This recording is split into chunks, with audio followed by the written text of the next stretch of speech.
Wow. Can't remember the last time I heard somebody say so many nice things about me. Thank you, Dr. Brown. Wait, I think I have my mom. She thinks I'm great. See, I plan to start this speech by doing something funny, maybe dancing around the stage or doing something to entertain you guys, but Anthony and Fernando already talked too much, so I'm just gonna actually stick to what I wrote. Thank you. Good afternoon. When I joined AVID, I was a freshman soul in high school who had just begun learning English the year before. Some of you might argue, you're still learning English. That's true. I had quite a few dreams and aspirations back in the day, and I didn't know what to really make of them. And I certainly didn't know there was a way to actually achieve them. I grew up in a family of 13 children. Ironically, I used to question the fact that I had a family the size of a soccer team. No cultural illusion whatsoever. I, of course, was the water boy, the one that everyone picked upon. But then I realized that I was the youngest one. Then I was kind of grateful that my parents didn't stop at a dozen. You know, they were like, we already have 12 children, might as well just go for the 13th one. Who cares? And that's why my siblings grew up telling me that I was defective, because I was the last one. Maybe a mistake. I grew up in a remote community in Mexico where education was not a right. It was mainly a privilege. I was the first one in my family to ever attend high school. But in AVID, I found the people who led me to believe in myself. I found a family. And I'm here today for two simple reasons. Reason number one, I want to thank you all, dear teachers and educators. I want to thank you on behalf of all the AVID students whose lives you've touched, because the impact that you have on your students is immeasurable. Beyond playing a role of educators, some teachers play mentors, confidants, motivators, and eventually friends, and also parents. So don't think you can run away. Amongst the many wonderful teachers I have come across, there is one that will always have a special place in my heart. She was the intimidating AVID coordinator at Lakeview Centennial High School. She was the one to whom all the behavior and academic issues were escalated. You did not want to hear her name in the classroom. The one incredible human being who strangely adopted the most bizarre mechanisms to cope with the tragedy of having to read lousy essays on the weekends. Her mechanism number one, she would run to the bathroom and clean her toilet, because apparently it was that much more pleasant than reading the crappy essays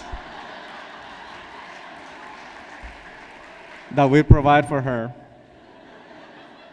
Oh boy, heaven forbid, on Monday morning when we showed up to class and she said, guess what? I cleaned all the toilets around the house. That was a sign that our grades weren't looking so good.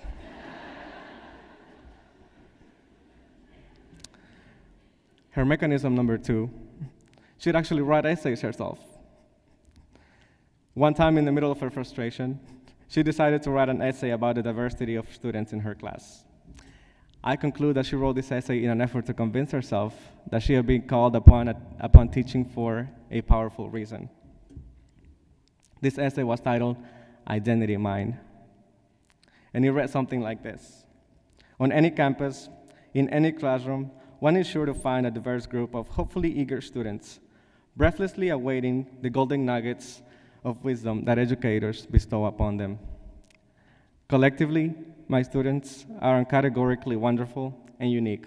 My job, my goal, is to teach them all equally, beyond race, looking at not only beyond economics, beyond culture, beyond race, and beyond intelligence, but beyond all and any labels that I or anyone else may attach to them.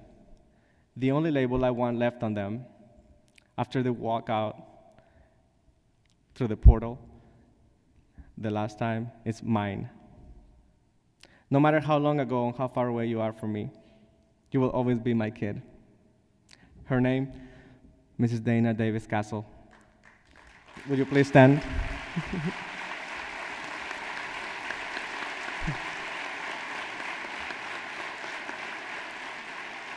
Also known as Mama Castle.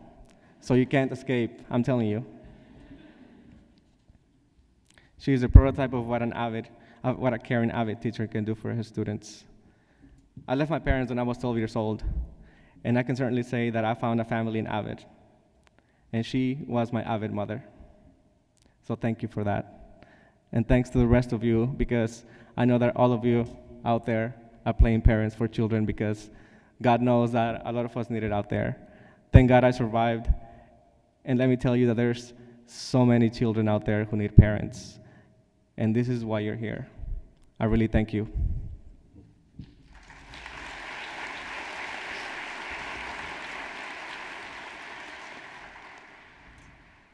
Reason number 2 of why I'm here today. I want to tell you a brief story about a friend I met in college. We will all call him Dreamer Jay. His parents brought him to the United States when he was 4. He was undocumented. But what does being an undocumented student entail, you might ask? It's simple. Somebody like Dreamer Jay, who is brought to this country at such an early age without documents, starts school and continues through middle school. But towards the end of high school and going into college, they hit a robust wall of reality. Without a social security, they have to find every loophole in the education system to apply and get admitted to college. Many of them give up in the middle of the battle. But I digress, continuing with the story of Dreamer Jay. He was fortunate enough to work out his legal situation in this country, and by the grace of God, he is now able to pursue his dream of becoming a dentist. He actually recently completed his first year at dental school. On the other side, there are the rest of the dreamers, the ones who continue to fight for education equality, the ones who strive to get into college and seem hopeless at times. But hope is the only thing that keeps us alive.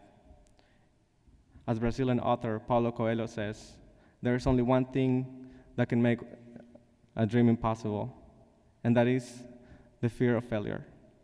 And so I tell you, dear educators, be not afraid to encourage all those young men and women in your classrooms to pursue their dreams, because they have all the potential and they have all the tools.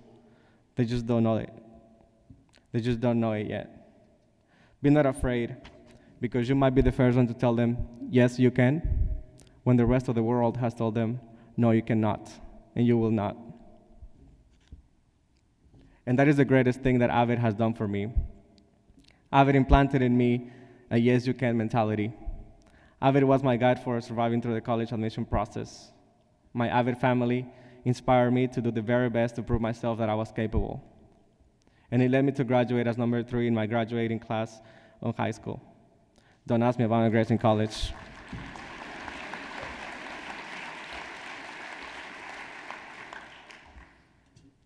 Be not afraid of failure, but most importantly, be not afraid of closed doors, because there are always windows.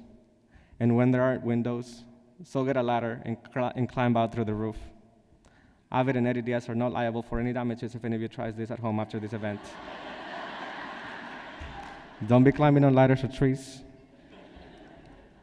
But please let me clarify. When I say dreamers, I don't imply undocumented students. I mean to imply unmotivated, pushed back, rejected, bullied, and students that have run into every possible roadblock that society has placed on their path. When I received an invitation to speak at this event, I was kind of afraid to disappoint you as an audience. But then I thought of everything that I have learned and all the wonderful people that I have met and their stories. And I determined that it was absolutely worth it for me to share my thoughts with you today. After 4 years at an amazing university and 2 years working in a corporation, I've learned to appreciate each and every side of life. Never take your loved ones for granted. Mrs. Castle, one of my AVID English, composition, and life teachers, taught me a lot about that. She's a prime example of what it is to survive in this world. Never take your education for granted, and never waste an opportunity to become a better person via learning, even if you can't see the light at the end of the tunnel. AVID and the Dreamers have inspired me to live by this. And last but not least, never take your individual freedoms and rights for granted. Remember, none of us choose who to love. We can only choose how to love.